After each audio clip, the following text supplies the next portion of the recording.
السلام علیکم ورحمۃ اللہ وبرکاتہ۔ سورہ نساء آیت نمبر 125 126 125 126 نحمده ونصلی علی رسولہ الکریم اما بعد فاعوذ باللہ من الشیطان الرجیم بسم اللہ الرحمن الرحیم رب اشرح لی صدری ویسر لی امری واحلل عقدۃ من لسانی یفقہوا قولی اللہم ارنا الحق حقا وارزقنا اتباعه وارنا الباطل باطلا وارزقنا اجتنابه آمین یا رب العالمین۔ ومن احسن دینا ممن اسلم وجهه للہ وهو محسن واتبع ملة ابراہیم حنیفا واتخذ اللہ ابراہیم خلیلا وللہ ما فی السماوات وما فی الارض وَكَانَ اللَّهُ بِكُلِّ شَيْءٍ مُحِيطًا۔ اور کون زیادہ اچھا ہے دین میں اس شخص سے جس نے جھکا دیا اپنا چہرہ اللہ کے لیے اور وہ نیکی کرنے والا بھی ہو اور پیروی کرے وہ ملت ابراہیم کی جو صرف حق کے پرستار تھے، اور بنا لیا اللہ نے ابراہیم علیہ السلام کو خاص دوست۔ اور اللہ ہی کے لیے ہے جو کچھ آسمانوں میں ہے اور جو کچھ زمین میں ہے، اور ہے اللہ ہر چیز کو گھیرنے والا۔ ایک اور ترجمہ دیکھیے۔ اور اس شخص سے کس کا دین بہتر ہو سکتا ہے جس نے اللہ کے سامنے اپنا سر تسلیم خم کر دیا ہو اور وہ نیکوکار بھی ہو اور یکسو ہو جانے والے ابراہیم علیہ السلام کے طریقے کی پیروی کر رہا ہو، اس ابراہیم علیہ السلام کی جسے اللہ تعالیٰ نے اپنا مخلص دوست بنا لیا تھا۔ جو کچھ آسمانوں اور زمین میں ہے سب اللہ ہی کا ہے اور اللہ ہر چیز کا احاطہ کیے ہوئے ہے۔ ان دو آیات میں دراصل ابراہیم علیہ السلام کی پیروی کا حکم دیا جا رہا ہے یا اس کی طرف توجہ دلائی جا رہی ہے۔ پیچھے ہم اہل کتاب کے بارے میں پڑھ آئے ہیں اور ہم نے ان لوگوں کے بارے میں بھی پڑھا جو مشرکین تھے۔ پیچھے ساری باتیں بتائی گئی کہ کون لوگ گمراہ ہیں، شیطان کن لوگوں پر حاوی ہوتا ہے، اور تمنائیں اور آرزوئیں کس پر حاوی ہو جاتی ہیں، یا کون تمناؤں اور آرزوؤں کو ہی سب کچھ بنا لیتا ہے اور عمل سے بے بہرا ہو جاتا ہے۔ سبحان اللہ، تین بڑے مذاہب ابراہیم علیہ السلام کو مانتے تھے اور ہیں، یہود، نصارہ اور مشرکین مکہ یا مشرکین عرب۔ اب جب الحمدللہ جب اسلام کی دعوت پیش کی گئی اور رسول اکرم صلی اللہ علیہ وسلم نے قرآن پڑھ کر سنانا شروع کیا تو اس میں آپ کو بار بار ابراہیم علیہ السلام کا ذکر ملے گا۔ یعنی اب چوتھا گروپ کون تھا ابراہیم علیہ السلام کو ماننے والا؟ مسلمان تھے۔ تو اللہ تعالیٰ نے بار بار قرآن میں ابراہیم علیہ السلام کے ایمان کی مثال دی ہے کہ اگر کسی کو فالو کرنا ہی ہے، اگر کسی کو پیروی کرنی ہی ہے، اگر کسی کو اتباع کرنی ہی ہے تو ابراہیم علیہ السلام کی کرو۔ جس ابراہیم کو تم لوگ مانتے ہو یا ماننے کا دعویٰ کرتے ہو، کیا کبھی تم نے اس ابراہیم کی سیرت پڑھی ہے؟ کہ تم نے کبھی جانا ہے کہ وہ ابراہیم علیہ السلام کون تھے، کیسے تھے، ان کا زندگی گزارنے کا طریقہ کیا تھا، وہ اللہ تعالیٰ کے ساتھ کس طرح تعلق رکھتے تھے، کیا وہ شرک کرنے والے تھے یا شرک سے بیزار تھے، کیا وہ بتوں کی پوجا کرنے والے تھے یا بتوں سے بیزار تھے، کیا انہوں نے آبا و اجداد کی روایتوں کو زندہ رکھا یا اس کو فالو کرتے تھے، یا آبا و اجداد کو انہوں نے پس پشت ڈال دیا، کیا آیا وہ اللہ تعالیٰ کی خاطر بتوں سے بیزار ہو کر اور اپنے گھر والوں کو گھر بار چھوڑ کر نکل گئے؟ کس لیے وہ نکلے؟ کہ تم جانتے ہو ان کے بارے میں، اور وہ تو شرک سے سخت بیزار تھے۔ تو یہاں پر ابراہیم علیہ السلام کی بات کی جا رہی ہے۔ کون سے ابراہیم علیہ السلام؟ ان کا نام ابراہیم تھا، لیکن ان کی خصوصیات کیا تھیں، ان کی کوالٹیز کیا تھیں؟ آج تھوڑی دیر کے لیے میں اور آپ بیٹھ کر ہم بھی اپنے ایمان کو ذرا کمپیئر کریں اور تازہ کریں اور سوچیں کہ ہمارا ایمان کتنا ملتا جلتا ہے ابراہیم علیہ السلام کے ایمان سے۔ ابراہیم علیہ السلام کی لیگیسی کیا تھی؟ وہ کیا کچھ چھوڑ گئے؟ کس چیز کو فالو کرنے کے لیے کہا گیا ہے؟ روزانہ ہم نماز میں جو درود ابراہیمی پڑھتے ہیں، جو کہ درود ابراہیمی ہی کے نام سے ہے، وہ درود پڑھنے کا مقصد کیا ہے؟ وہ درود ہمیں کس بات کی یاد دلاتا ہے؟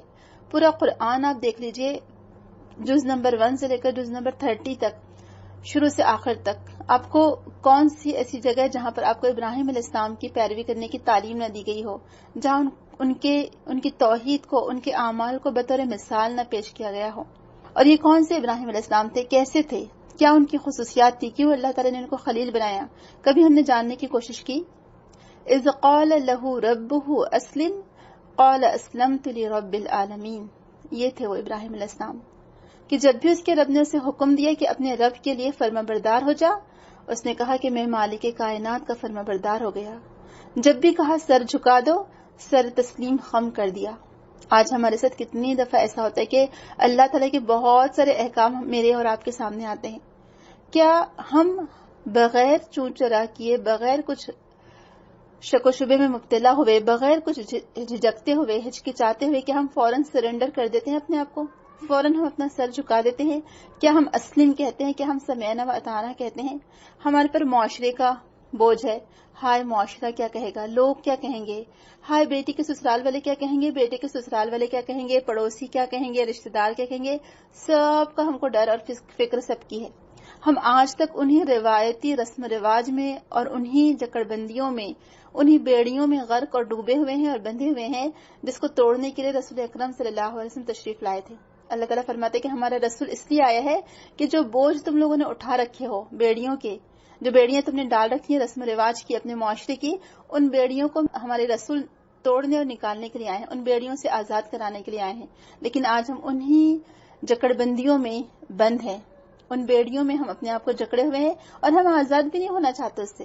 ہمیں وہی ریت و رواج والا دین اچھا لگتا ہے، رسم و رواج والا دین اچھا لگتا ہے جس میں ہلا گلا ہو، تھوڑا سا کچھ یعنی عجیب سی چیزیں ہوں، جس میں ہم کو اچھا سیدھا سادھا صاف ستھرا خوبصورت دین ہم کو نہیں پسند آتا۔ کہتے کہ لو یہ کیا ہوا، یہ تو شدت پسندی ہو گئی۔ شدت پسندی نہیں ہے، ہمارا دین جتنا آسان اور خوبصورت ہے، اگر ہم اس کو فالو کرتے ہیں صحیح طریقے سے، یقین جانیے ہماری زندگی اتنی خوبصورت ہو جاتی ہے کہ ہم بتا نہیں سکتے۔ لیکن ہم نے اپنے آپ کو بیجا رسم و رواج میں جکڑ کر رکھ لیا ہے۔ جیسے ہے نا کہ کہنے کو مسلمہ میں بھی ہوں لیکن کہتے شرماتا والا معاملہ ہے کہ ابراہیم علیہ السلام جن کے ایمان کو، جن کے اطاعت کو بطور مثال قرآن میں پیش کیا گیا ہے کہ تم ان کو فالو کرو، ان کی اتباع کرو، وہ کیسے مسلمان تھے، وہ کیسے حنیف تھے، کیسے یکسو تھے۔ تو کچھ باتیں بڑی ہی قابل غور ہیں ان آیات میں، یہ 2 آیت میں۔ کہنے کو یہ 2 آیت ہے اور اس میں ایک آیت میں ابراہیم علیہ السلام کا ذکر، ایک آیت میں اللہ سبحانہ وتعالی نے اپنی ملکیت کا ذکر کیا ہے کہ تمام زمین و آسمان کا مالک اللہ تعالیٰ۔ تو بتانا یہ مقصد ہے کہ تم چھوڑ کر کہاں جاؤ گے، تم کہاں بھاگے بھاگے پھرو گے، تم کہاں اس کے پیچھے اپنے آپ کو جھکاؤ گے، سارے در بیکار ہیں۔ اس کے در کے آگے تم کہاں بھٹکتے ہو اور اپنے آپ کو بے وقت کرتے ہو، ایک اللہ تعالیٰ کے آگے جھکو کیونکہ ساری ملکیت ہی اسی کی ہے، زمین و آسمان کا مالک ہی وہ رب ہے ہمارا۔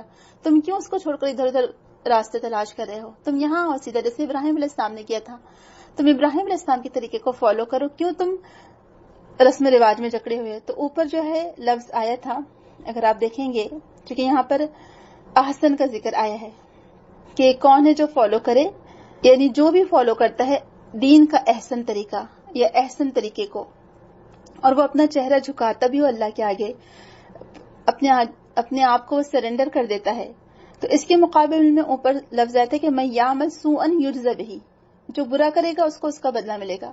تو سوء کا اپوزٹ دراصل حسن ہے، اچھا یہ حسن نہ ہے اصل میں۔ اب یہاں پر ہم دیکھتے ہیں کہ کیا تھا ابراہیم علیہ السلام کا طریقہ، کون ہوتے ہیں ان کے پیروکار، کون ہوتے ہیں ابراہیم علیہ السلام کے طریقے کو فالو کرنے والے، اور یہ دین کی جو بات آئی یہاں پر کہ احسن طریقہ دین کا، اور دیکھا جائے تو پورا کا پورا دین ہی احسن ہے۔ الحمدللہ دین میں کوئی بھی بات ایسی نہیں ہے جو انسان کے لیے ناقابل قبول ہو یا ناقابل عمل ہو، یا جس میں انسان کے لیے کوئی خطرہ یا کوئی نقصان ہو۔ دین کی ہر بات قابل عمل، خوبصورت، احسن، بہترین بات ہے۔ پھر بھی اللہ تعالیٰ نے فرمایا کہ وَمَنْ أَحْسَنُ دِينًا مِّمَّنْ أَسْلَمَ وَجْهَهُ لِلَّهِ وَهُوَ مُحْسِنٌ، کہ وہ جو پیروی اختیار کرے، یا اور اس کا دین کس سے اچھا ہو سکتا ہے جس نے جھکا دیا اپنا چہرہ اللہ کے لیے، اور وہ پھر محسن بھی ہو، سبحان اللہ، وہ نیکی کرنے والا بھی ہو اور پیروی کرے کس کی، ملت ابراہیم حنیفہ، کہ جو ابراہیم علیہ السلام کے طریقے کی پیروی کرنے والا ہو، جو کہ کیا تھے، حنیف تھے۔ حنیفہ کا لفظ آیا ہے حق کے پرستار، حق کو فالو کرنے والے۔ اب وہی بات آتی ہے اصل میں کہ ایک تو ہم دیکھتے ہیں آج جس چیز کو ابراہیم علیہ السلام نے ختم کیا تھا، جس بت پرستی سے اور شرک سے وہ بیزار ہو کر اپنے وطن سے نکل گئے تھے اور خیر بات کہا تھا اپنے آبا و اجداد کے دین کو، اور وہاں سے نکل کھڑے ہوئے اور مکہ میں آ کر وہاں اپنی فیملی کو لابس آیا شرک سے بیزاری کی بنا پر توحید کی طرف۔ آج ہم دیکھتے ہیں پوری دنیا میں وہی شرک اور بت پرستی عام ہے کہ آج بھی ہو جو ابراہیم سے ایما پیدا، آگ کر سکتی ہے انداز گلستہ پیدا۔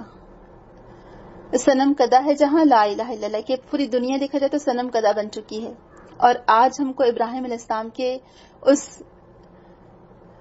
اسلام کی ضرورت ہے جس کو لے کر وہ آئے تھے اور جس کی انہوں نے تبلیغ اور ترویج اور اشاعت کی۔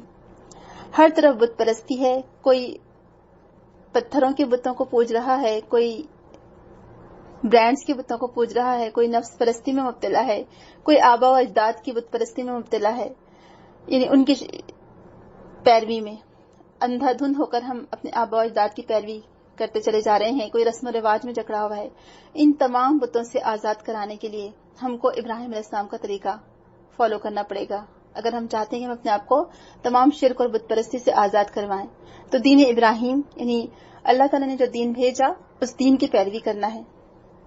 اب یہاں پر اس شخص کے دین سے بہتر کسی کا دین ہو ہی نہیں سکتا جس نے اخلاص اور اللہ کی طرف تمام اعضاء کی توجہ کو جمع کر لیا ہو۔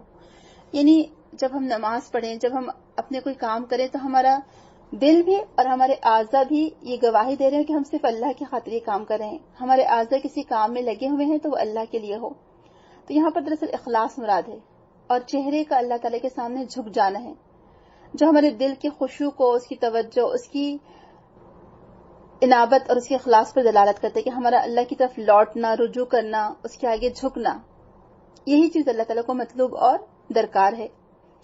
اور اس اخلاص اور فرمانبرداری کے ساتھ ساتھ ایک یہ بھی چیز لگائی کہ وہ محسن بھی ہو، یعنی نیکوکار بھی ہو، وہ اس شریعت کا فالو کرنے والا ہو، متبع ہو جس کے ساتھ اللہ تعالیٰ نے اپنے رسولوں کو بھیجا، مبعوث فرمایا، اپنی کتابیں نازل کی اور اسے اپنے خاص بندوں کے لیے لاہ عمل قرار دیا، یعنی ہماری زندگی گزارنے کا راستہ، ہماری شریعت، ہماری منہاج، شریعت و منہاجہ کا جو لفظ آتا ہے، اللہ تعالیٰ نے ہمارے رسولوں کو جو بھیجا، جو بھی رسول آتے گئے اور آخری اس کی کڑی محمد صلی اللہ علیہ وسلم تھے، تو شروع سے لے کر آخر تک جو نبی آتے گئے وہ سب یہی چیز لے کر آئے تھے کہ ایک اللہ کو ماننا، قیامت کے دن دوبارہ اٹھائے جانے کو ماننا، رسولوں کی پیروی کرنا، تو اس شریعت اور منہاج کو فالو کرنے والا ہو اور ابراہیم علیہ السلام کے دین کا پیروکار ہو، یعنی ابراہیم علیہ السلام کے دین اور شریعت کی اتباع کرنے والا ہو، جو کہ حنیف تھے، یکسو تھے، جنہوں نے شرک کو چھوڑ کر توحید کو اپنایا، مخلوق سے توجہ ہٹا کر خالق کی طرف توجہ کی۔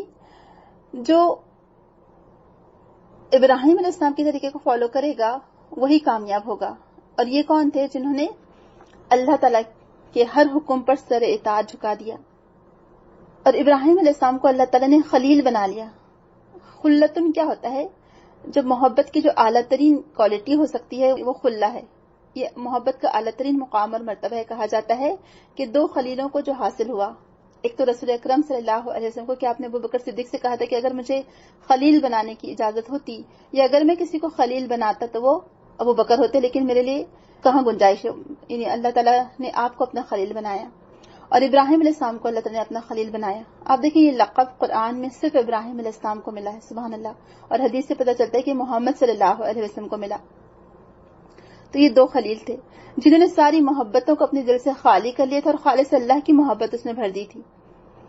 اور اللہ تعالیٰ کی محبت عام مسلمانوں کے لیے بھی ہے، لیکن ابراہیم علیہ السلام کے لیے اسپیشل محبت تھی، ان کو خلیل بنایا اللہ تعالیٰ نے۔ کیوں؟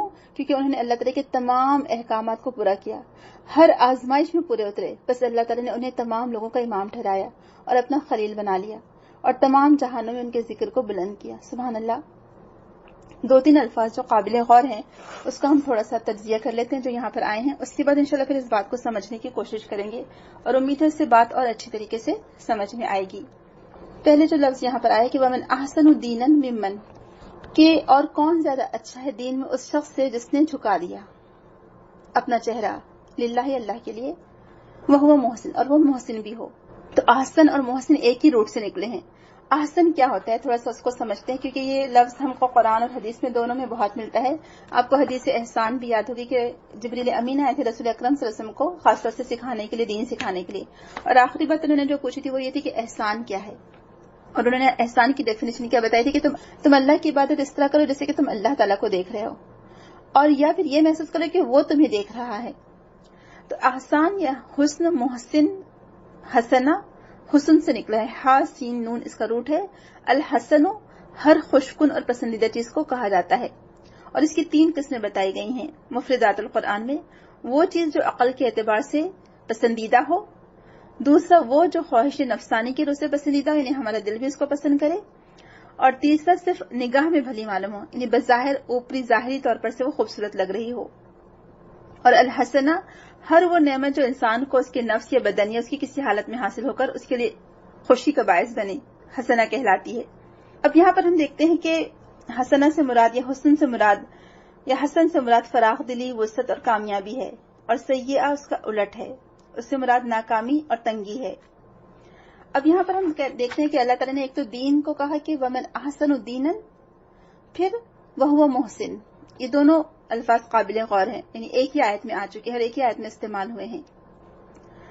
الحسن والحسنہ اور الحسنہ، یہ تین لفظ ہیں، ان میں فرق یہ کہ حسن مختلف معنی میں استعمال ہوتا ہے، حسنہ بطور صفت کے استعمال ہوتا ہے، اور پھر یہ چینج ہوتا ہے، حسنہ کسی کے نام کے طور پر، اس کی صفت کے طور پر بولا جاتا ہے، ٹھیک ہے۔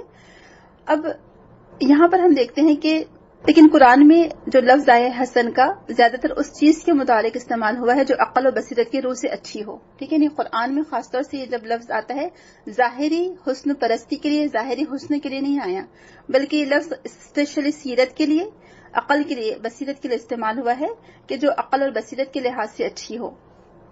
جیسے اللہ تعالیٰ فرماتے ہیں الذین یستمعون القول فیتبعون احسنہ، جو بات کو سننے اور اچھی باتوں کی پیروی کرتے ہیں۔ اس میں احسن سے مراد وہ بات ہے جو شک و شبے سے دور ہو یا اوپر ہو، جیسے کہ اللہ کے رسول صلی اللہ علیہ وسلم کا ایک فرمان ہے کہ اذا شککت فی شیء فدع، کہ جس چیز میں تجھے شبہ ہو اسے ترک کر دے۔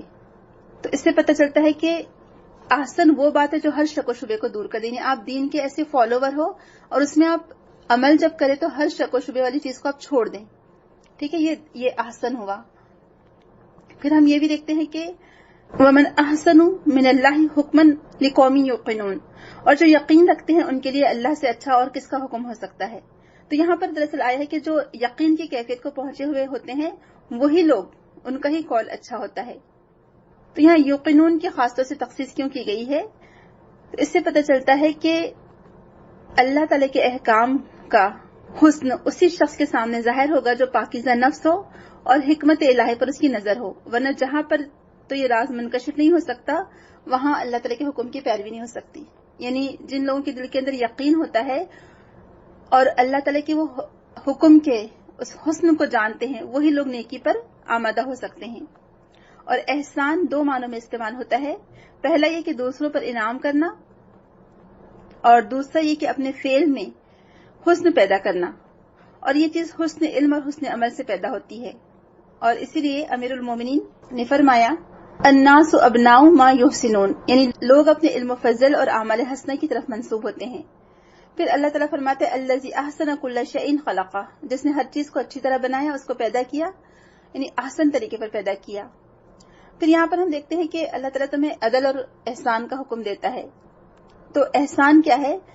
صاحب مفردات القرآن کہتے ہیں کہ احسان عدل سے اوپر کی چیز ہے، کیونکہ دوسرے کا حق پورا ادا کر دینا اور اپنا حق پورا لینے کا نام عدل ہے، لیکن احسان یہ ہے کہ دوسروں کو ان کے حق سے زیادہ دیا جائے اور اپنے حق سے کم پر راضی ہوا جائے۔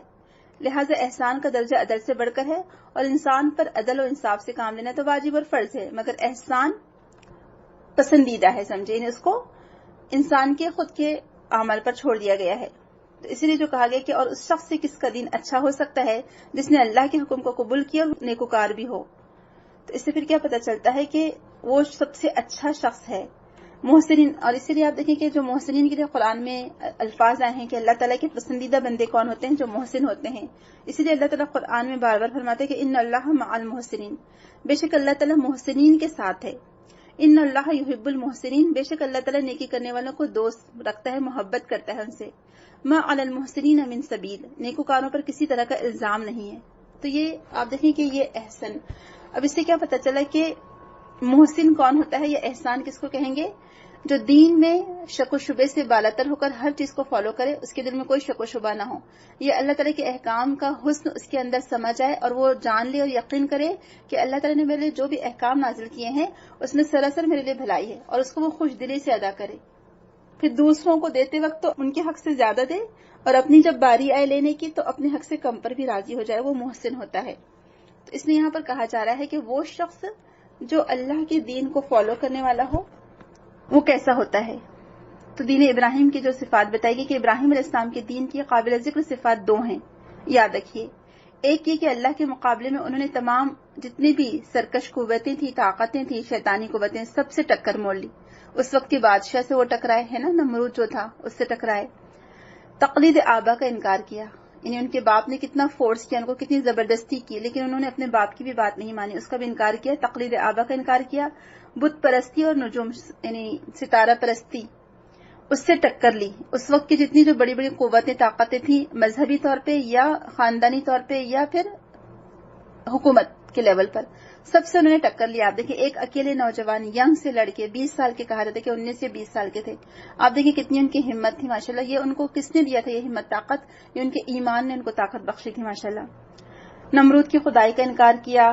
انہوں نے اپنے وقت کی تمام جتنی سرکش قوتیں تھیں اس سے ٹکر لی، ان کا مقابلہ کرتے رہے، صرف ایک اللہ تعالیٰ کی طرف پلٹتے رہے، اللہ تعالیٰ کے دامن میں پناہ لی. لہذا حنیف کہلائے. اور حنیف کا یہی معنی ہے کہ سب طاقتوں کو چھوڑ کر، سب قوتوں کو چھوڑ کر صرف ایک اللہ کے آگے جھک جانا. اور دوسری صفت یہ تھی کہ اللہ تعالیٰ کے تمام تر احکام کے سامنے برضا و رغبت اپنا سر تسلیم خم کر دیا. یہ نہیں کیا کہ جو بات آسان لگے یا جو اپنے نفس کو پسند ہو، جیسے ہم نے حسن میں پڑھا نا، حسن میں کہ وہ بات جو نفس کو پسند ہو وہ بھی حسن میں آتی ہے یا حسن میں آتی ہے. بعض اوقات دیکھیں کسی خوبصورت چیز کو دیکھ کر ہمارا دل اس کی طرف مائل ہو جاتا ہے نا، چاہے وہ خوبصورت سینری ہو، چاہے خوبصورت پھول ہو، فلاور ہو، کوئی منظر ہو یا کوئی پاٹ ہو، کوئی چیز ہو، کوئی شو پیس ہو، اس کو دیکھ کر ہم فوراً اٹریکٹ ہوتے ہیں. تو یہ ظاہری حسن کی بات نہیں ہے. لیکن ابراہیم علیہ السلام نے کیا کیا کہ اپنے رب کے ہر حکم پر سر جھکا دیا برضا و رغبت. ایسا نہیں تھا کہ جو ان کے نفس کو جو بات پسند آتی تھی اس پر سر جھکایا ہو، لیکن انہوں نے ہر بات کو، اللہ تعالیٰ کے ہر حکم کو تسلیم کیا. اور ایسا نہیں تھا کہ جو مشکل اور ناپسند چیز تھی اس کو تو چھوڑ دیا اور پسندیدہ دین اپنا لے، جیسے آج ہم لوگ کرتے ہیں. آج مسلمانوں کا کیا حال ہے؟ آپ نے دیکھا ہوگا کہ جو آسان چیز ہے اس کو تو قبول کر لیتے ہیں، جیسے نماز پڑھنا آسان ہے اس کو تو آرام سے پڑھ لیتے ہیں، لیکن حج کرنا یا زکوٰۃ دینا مشکل لگتا ہے وہ چھوڑ دیتے ہیں. اسی طرح سے جو آسان دین ہے اس کو قبول کر لیا، لیکن جو رسم و رواج ہے جہاں پر خود کے نفس پر بات آتی ہے کہ اپنی خواہشات کو ترک کرنا پڑے، وہ نہیں ترک کرتے، رسم و رواج میں ضرور الجھے رہیں گے. تو انہوں نے ایسا نہیں کیا کہ جو ناپسند چیز تھی یا ناپسندیدہ کام تھا اس کو چھوڑ دیا ہو اور جو پسند ہے اس کو کر لیا ہو، یا تعویلیں پیش کرنے لگے ہوں کہ نہیں وہ ایسا ہو گیا، معاشرے کا اثر تھا اور یہ کہ سب کا فورس تھا تو اس سے مجھے کرنا پڑا. نہیں، بلکہ بے خطر کود پڑا آتش نمرود میں عشق، عقل محو تماشائے لب بام ہے. واقعی میں کہ عقل دنگ رہ جاتی ہے اور حیران رہ جاتی ہے کہ کیسے وہ مومن تھے، کیسے وہ محسن تھے، کیسے وہ ایمان والے تھے کہ آگ میں تک کود پڑے. ان کو اپنی جان کا بھی خطرہ نہیں تھا، اپنے ایمان پر ان کو اتنا بھروسہ تھا، کامل بھروسہ. ان کو معلوم تھا کہ یہ اللہ تعالیٰ کی وحدانیت یہی اصل دین ہے. تو ان کو آگ بھی جھکا نہیں سکی، آگ بھی ان کو اپنے ارادے سے متزلزل نہیں کر سکی. سبحان اللہ، یہ ہوتا ہے مومن اور یہ ہوتا ہے محسن. کیسے فرما بردار اور یکسو مسلم تھے کہ ہر طرف سے کنارہ کش ہو کر صرف اور صرف اللہ تعالیٰ کے آگے جھکے رہے. تو انہوں نے تعویلات نہیں پیش کی، اپنے آپ کو اللہ تعالیٰ کے آگے جھکا دیا. تو یہی 2 صفات تھی جن کی وجہ سے اللہ تعالیٰ نے ابراہیم علیہ السلام کو بہت سارے آزمائشوں سے گزارا، تجربات سے گزارا، اور اس کے بعد ان کو اپنا دوست بنا لیا. تو اب جو شخص ابراہیم علیہ السلام کی ملت کی پیروی کا دعویٰ کرتا ہے، جیسے کہ یہود و نصارہ کرتے تھے کہ ہم ابراہیم علیہ السلام کو مانتے ہیں، نصارہ کا کہنا تھا کہ ہم بھی ابراہیم علیہ السلام کے پیروکار ہیں. یہود تو یہ کہتے تھے کہ چونکہ ہم ابراہیم علیہ السلام کی اولاد میں سے ہے تو ابراہیم علیہ السلام جہنم کے دروازے پر کھڑے ہو جائیں گے اور ہم کو جہنم میں داخل ہی نہیں ہونے دیں گے، وہ ہم کو بچا لیں گے جہنم سے. تو تمہارا یہ دعویٰ جھوٹا ہے. یہ مشرکین عرب کہتے تھے کہ ابراہیم علیہ السلام تو ہمارے آبا و اجداد میں سے ہیں، ہم ان کی اولاد میں سے ہے. تو کہا جا رہا ہے کہ نہیں، اصل چیز پھر کیا ہے، تم ان کے طریقے کو فالو کرو، ان کے طریقے کی پیروی کرو. تو جو شخص ملت ابراہیم کی پیروی کا دعویٰ کرتا ہے اس کے اندر یہ 2 صفات چیک کرنا پڑے گی. اگر وہ یہ 2 صفات کو فالو کرتا ہے یا یہ 2 صفات کو کسوٹی بنانا پڑے گا کہ اگر یہ 2 صفات اس کے اندر ہے، یہ کوالٹیز ہے، تو سمجھ لیجیے کہ وہ صحیح ابراہیم علیہ السلام کا پیروکار ہے، ابراہیم علیہ السلام کا دعوے دار ہے، یعنی اپنے دعوے میں وہ سچا ہے. اگر اس میں نہیں ہے تو پھر وہ ملت ابراہیم کا پیروکار نہیں ہو سکتا. اب چاہے انسان یہودی ہو، نصرانی ہو یا مسلمان ہو، اگر وہ ابراہیم علیہ السلام کو فالو کرنے والا ہے تو اس کے اندر یہ 2 صفات ضرور پائی جائیں گی. تو ابراہیم علیہ السلام کا دین ہی وہ دین ہے جسے اللہ تعالیٰ نے سب دینوں سے بہتر قرار دیا ہے، اور اسی دین کا نام اسلام ہے جو سب انبیاء کا مشن رہا، اس کو پھیلانا، اس کی ترویج اور اشاعت کرنا. اور اس دین کے اہم اجزاء دو ہی ہیں، اللہ کے احکام کے سامنے سر تسلیم خم کر دینا، دوسرا اچھے عمل بجا لانا. اور اس کا مفہوم اتنا وسیع ہے جس میں پوری کی پوری شریعت سمجھ آتی ہے. اسی لیے ابن کثیر لکھتے ہیں اپنی کتاب میں کہ یہ دو شرطیں ہیں. ایک تو عمل صالح، اس کے بغیر کوئی چیز قابل قبول نہیں، یعنی خالص اللہ کے لیے کام کرنا، اپنے عمل کو خالص اللہ کے لیے کر لینا، صرف توحید پر کاربند ہونا. اور دوسرا عمل، یعنی ایک تو نیت کا خالص ہونا اور دوسرا عمل اللہ کی خاطر ہو. تو اخلاص اور عمل یہ دو چیزیں ہیں. یہ دو چیزیں ہوں گی تو عمل قابل قبول ہوں گے، اور یہ دو چیزیں نہیں ہوں گی تو اس میں فساد پیدا ہوگا اور وہ قابل قبول نہیں ہوں گے. اور جس میں اخلاص نہیں وہ منافق ہوتا ہے، کیونکہ منافق کے بارے میں کیا کہا جاتا ہے کہ وہ ایسے لوگ یراؤن الناس، وہ لوگوں کو دکھانے کے لیے کرتے ہیں. تو لہٰذا لوگوں کو دکھانے کے لیے کام کرنا یہ دلالت اور گمراہی اور جہالت کے کاموں میں سے ہے. صرف اللہ کی خاطر کرنے والے وہی محسن ہو سکتے ہیں. دوسرا ہم دیکھتے ہیں ابن تیمیہ رحمہ اللہ کہتے ہیں کہ وہ شخص اسلم وجہہ للہ، جو اپنے چہرے کو اللہ کے لیے جھکا دیتا ہے، وہی خالص نیت کے ساتھ اللہ تعالیٰ کی رضامندی تلاش کرتا ہے، اور پھر وہ اپنا عمل بھی اللہ کے لیے خالص کر لیتا ہے. پھر ایک اور جگہ ہم دیکھتے ہیں ابن کثیر میں لکھا ہے کہ واتخذ اللہ ابراہیم خلیلا، کہ اللہ تعالیٰ نے ابراہیم علیہ السلام کو اپنا دوست بنا لیا. یہ ایکچولی اس آیت میں خاص طور سے اشارہ ہے کہ ابراہیم علیہ السلام کے طریقے کی پیروی، اتباع کرو. ترغیب دی گئی ہے کہ ابراہیم علیہ السلام کے طریقے کی پیروی کی جائے، اور امام وہی ہوتا ہے جس کی پیروی کی جائے، جس کی اقتداء کی جائے. اور ابراہیم علیہ السلام کو ایک طرح سے امام کہا گیا کہ ان کے طریقے کی پیروی کی جائے. جہاں بھی ہم کو وہ طریقہ ملے گا، اگر آپ چاہتے کہ آپ اللہ تعالیٰ کا تقرب حاصل کریں تو بندے کے لیے تقرب کا ذریعہ کیا ہے کہ وہ جس کی اللہ تعالیٰ نے پیروی کا حکم دیا اس کی پیروی کرے. اور یہ خلت دراصل انتہا درجے کی محبت ہے، اور یہ ہر مقام سے عرفہ اور اعلیٰ ہے، ہر مقام سے اعلیٰ محبت ہے. اور یہ کس سے پیدا ہو سکتی ہے؟ یہ وہی شخص حاصل کر سکتا ہے، وہی شخص اس کی لذت، اس کا مزہ چکھ سکتا ہے جو کثرت سے اللہ تعالیٰ کی اطاعت کرنے والا ہو. کثرت طاعت الرب، کہ اپنے رب کے لیے اطاعت کرے. جو کثرت سے اللہ تعالیٰ کا اطاعت گزار ہوگا، اپنے رب کا فرمان بردار ہوگا، وہ اس مقام کو پالے گا، خلہ کو پالے گا، محبت کا جو اعلیٰ اور عرفہ مقام ہے. تو بہرحال یہاں پر اللہ تعالیٰ نے ہمارے اعتقاد کی بات کی ہے کہ ہمارے اعتقاد کا کمال یہ ہوگا کہ ہم اس کو خالص اللہ کے لیے کر لیں. ہمارے اعمال کے قابل ہونے کی جو شرائط ہیں وہ یہی ہے کہ ہم خالص اللہ کے لیے کام کریں. بظاہر ہمارے اعمال کتنے ہی اچھے نیک ہوں، لیکن اس میں اللہ کے لیے اخلاص نہ ہو تو وہ ناقابل قبول ہوں گے. اور پھر ایسا شخص ابراہیم علیہ السلام کا صرف جو ماضی میں، حال میں اور مستقبل میں جو مسلسل، جس کے اندر دوام ہو اللہ تعالیٰ کے لیے نیکیاں کرنے کی. یعنی آپ دیکھیں جب ان کی ینگ ایج تھی، جب کا آپ ان کا حال دیکھ لیجئے، کیسے وہ اپنے معاشرے سے ٹکرائے، کیسے وہ اپنے آبا و اجداد سے ٹکرائے، کیسے انہوں نے ٹکر لی، اس وقت کے بادشاہ سے وہ ٹکرائے. اور جب ایسا ایمان ہونا تو اللہ تعالیٰ راستے بھی آسان کر دیتا ہے کہ آج بھی ہو جو ابراہیم سے ایما پیدا، آگ کر سکتی ہے انداز گلستان پیدا. آج بھی اب اللہ کی خاطر آپ ڈٹ جائیں اور سٹینڈ لیں، آپ حق کی خاطر. دیکھیں اللہ تعالیٰ آپ کی کیسے مدد فرماتا ہے. بہت ایسے فرعون اور نمرود اور حامان آپ کو ملیں گے جب دین کے راستے پر جب ہم نکلتے ہیں اور کوشش اور جدوجہد کرتے ہیں. ہم جیسے کمزور ایمان والوں کے لیے تو ایسے حالت آتے بھی نہیں ہے پہلی بات. لیکن یہ کہ جو بھی لوگ، جو بڑے بڑے اسکالرس کے بارے میں ہم دیکھتے ہیں، ان کی سیرت اگر ہم پڑھتے ہیں یا ہمارے جو بھی اسلاف گزرے ہیں ان کے بارے میں ہم جانتے ہیں تو ہمیں پتہ چلے گا کہ ان کے وقت بھی بہت سارے ایسے لوگ آئے جنہوں نے راستے میں رکاوٹیں ڈالی یا پھر روڑے اٹکائے یا پھر کچھ نہ کچھ مخالفتیں کی. لیکن آپ دیکھیں اللہ تعالیٰ نے ہمیشہ حق کا ہی ساتھ دیا. امام ابن تیمیہ ہی کی مثال آپ لے لیجئے، امام بخاری کی آپ رودات پڑھ لیجئے، جتنے بھی آپ کو ایسے اسکالرز دکھائی دیں گے وہاں پر ہر دفعہ ایسا ہوا کہ ان کے خلاف یا مخالفتیں زور پکڑتی گئیں. جب بھی کوئی حق کے لیے آواز اٹھاتا ہے مخالفتیں آئیں گی. کچھ لوگوں کو جیل میں ڈالا گیا، پھانسی کی سزائیں سنائی گئی، لیکن دیکھیے اللہ تعالیٰ نے کیسے حق کا ساتھ دیا. تو یہاں کہا جا رہا ہے کہ محسن کون ہوتا ہے؟ جو ہر حال میں، یعنی ماضی میں بھی وہ نیک تھا، حال میں بھی وہ ڈٹا رہا نیکیوں پر، اور مستقبل میں بھی اس کا یہی ارادہ ہے. تو مومن کا کیا ہوتا ہے معاملہ؟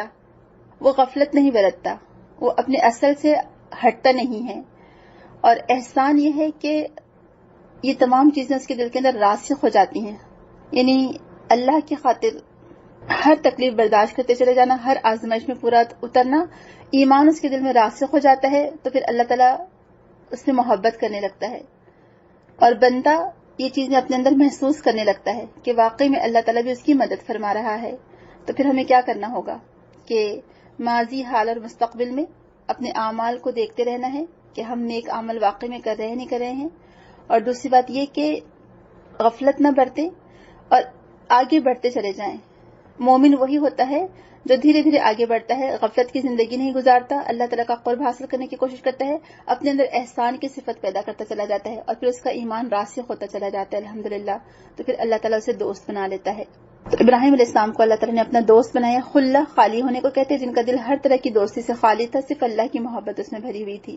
کہ سبحان اللہ، اللہ تعالیٰ نے آپ دیکھیں کہ کیسے ان کے لیے ان کا رتبہ یہاں پر بلند کیا، ان کا رتبہ یہاں بیان کیا، اور کیسے ان کے اوپر آزمائش آئی اور وہ اس میں پورے اترے کہ بیٹے کو چھوڑنا پڑا بے آب و گیا وادی میں.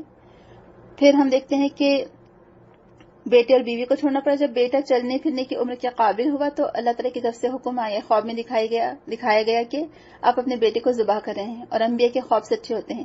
کتنی بڑی آزمائش تھی. آپ دیکھیں وہ آزمائش میں بھی وہ پورے اتر گئے. سبحان اللہ، کون ایسے ماں باپ ہوں گے، کون ایسے والد ہوں گے جن کا دل چاہے گا اپنے بیٹے کو اپنے ہاتھوں سے قربان کرنا، لیکن انہوں نے اللہ کی خاطر وہ بھی کر دیا. یہیں سے پتہ چلتا ہے کہ آپ کو کس سے محبت ہے، اللہ سے محبت ہے یا دنیا والوں سے یا اپنی اولاد سے محبت ہے.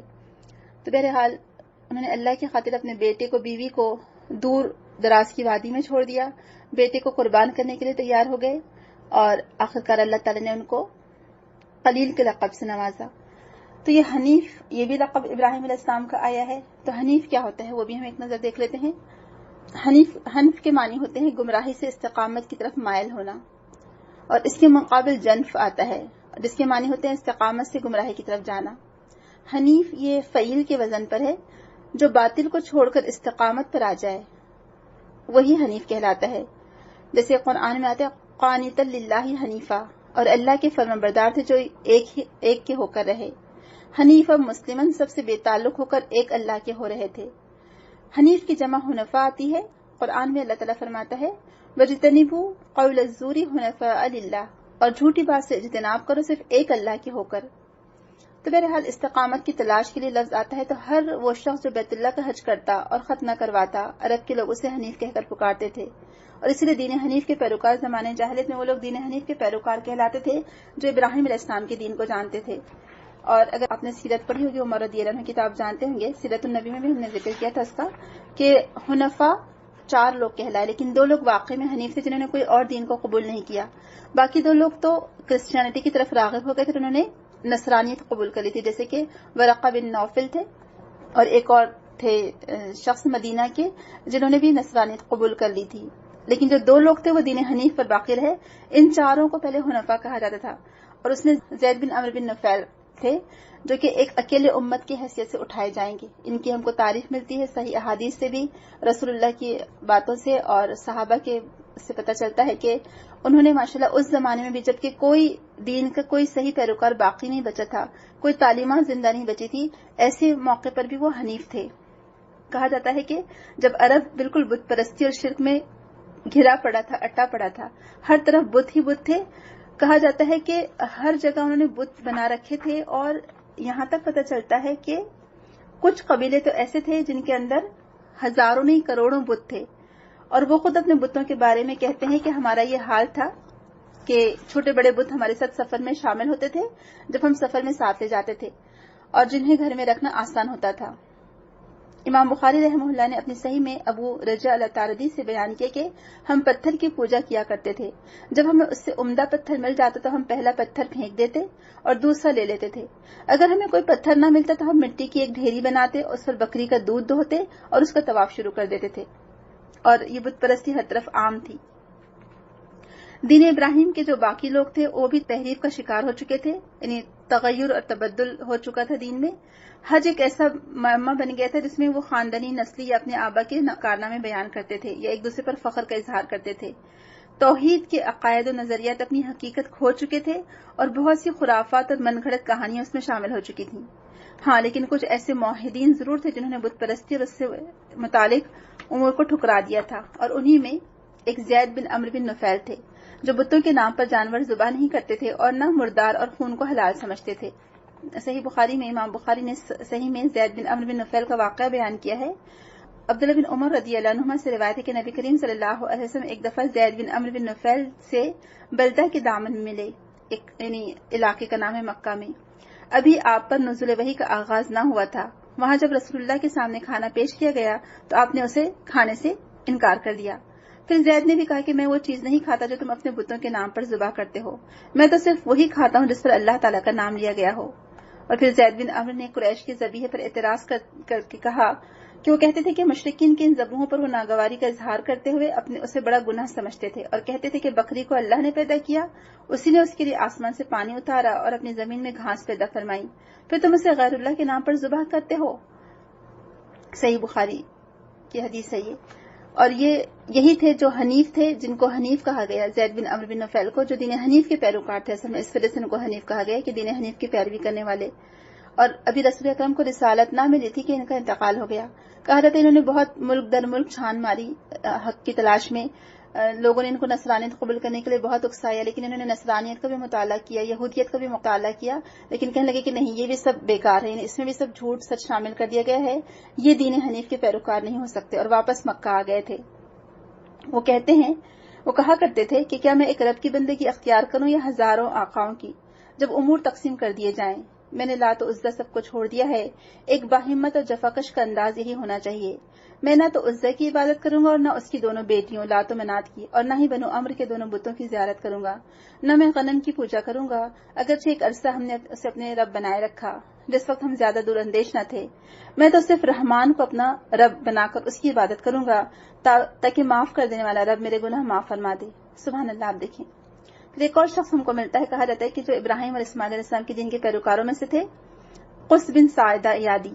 یہ اپنی قوم کے خطیب، دانا اور سمجھدار شخص تھے. بڑے ہی زیرک اور صاحب فضیلت انسان تھے. بت پرستی چھوڑنے اور وحدانیت یعنی ایک اللہ کی بندگی اختیار کرنے کی دعوت دیا کرتے تھے، اور زندگی کے بعد یعنی زندگی گزارنے کے بعد موت، اور موت کے بعد دوبارہ اٹھائے جانے پر یقین رکھتے تھے. اور انہوں نے نبی کریم صلی اللہ علیہ وسلم کے آنے کی بشارت بھی دی تھی، اور یہ کہا تھا کہ ایک شخص یہاں سے حق آئے گا اور تم اس کو ضرور قبول کر لینا. لوگوں نے پوچھا وہ حق کیا ہے؟ تو اس نے جواب دیا تھا، لوئی بن غالب کی نسل سے ایک آدمی تمہیں کلمہ توحید، غیر فانی زندگی اور لازوال نعمتوں کی جانب بلائے گا. اگر وہ تمہیں دعوت دے تو اس کی دعوت کو قبول کرنا. تو یہ جو حنیف تھے ان لوگوں کی یہی دعوت تھی کہ ایک اللہ کو مانو. تو حنیف کے معنی ہوتے ہیں جو گمراہی سے استقامت کی طرف مائل ہونا. تو ابراہیم علیہ السلام، آپ دیکھیں ان کی استقامت کیسی تھی. تو کہا جا رہا ہے کہ انہی کی پیروی کرو جبکہ وہ محسن بھی تھے. تو ابراہیم علیہ السلام کی پیروی کرنے کی بات کی جا رہی ہے. محسن جن کو اللہ تعالیٰ نے اپنا خلیل بنایا، اور اللہ تعالیٰ نے خوشخبری دی ہے کہ اللہ تعالیٰ محسنین کے ساتھ ہے. ملت ابراہیم حنیفہ واتخذ اللہ ابراہیم خلیلا.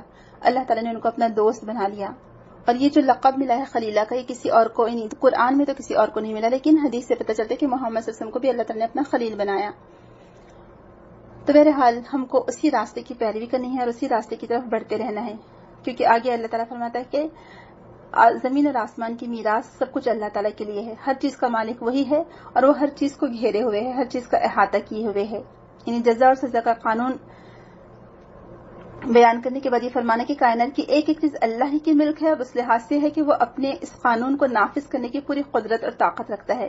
تم اس کی گرفت سے بالکل بچ نہیں سکتے، لہٰذا تم صرف اللہ کی طرف پلٹ آؤ، کیونکہ اللہ تعالیٰ کے علاوہ جائے پناہ یا کہیں تمہیں امن و سکون کہیں اور نہیں مل سکتا. تو یہاں پر اس حقیقت کو بیان کیا گیا کہ اللہ تعالیٰ تمام اشیاء کا احاطہ کیے ہوئے ہے. اس نے خبر دی ہے کہ سب کچھ اس کا ہے، زمین و آسمان کی ملکیت کا وہی اکیلا تنہا مالک ہے. وہ تمام معاملات کی تدبیر کرنے والا ہے.